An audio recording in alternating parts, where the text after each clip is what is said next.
तुम आखिर किस चक्कर में हो दुआ? अजलान, मेरा वो मकसद नहीं था। तुम्हारा कुछ ज्यादा ही दिमाग खराब हो गया है। देखो अजलान, सच में खराब हो गया है। तुम्हारे बाबा घर लौटा है इसकी खाला को छोड़कर, तो ये अब उनकी बातें करवाती है। मुझे नहीं पता था कि मैं अपनी आस्तीन में सांप पाल रही हूँ। मेरा गलत मकसद नहीं है। तो फिर क्या मकसद है? खाला वापस आई हैं। अब्दुल्ला बाबा की खैरियत जानना चाह रही थी। किसी को किसी के साथ मिलाने वाली बात नहीं है। बस एक बार बात करनी थी उन्हें। इसमें क्या बुराई है? समझ गया। दुआ,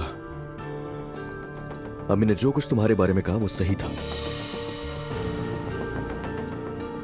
तुम सिर्फ और सिर्फ अपने खानदान के बारे में सोचती हो। तुम ही थी वो जिसने तुम्हारी खाला और मेरे बाबा को मिलवाया। मुझे मालूम है, मेरी मां को परेशान किया तुमने। हम सब टूट गए सिर्फ और सिर्फ तुम्हारी खाला की वजह से दुआ। और तुम्हारी इतनी बेहिसी, तुम इतना कैसे गिर सकती हो? जबान संभाल कर बात करो। ये वाकई इनको मिला रही है। तौबा अस्तगफिरुल्लाह, ये तो बिल्कुल ड्रामे जैसा है। अल्लाह ही बचाए।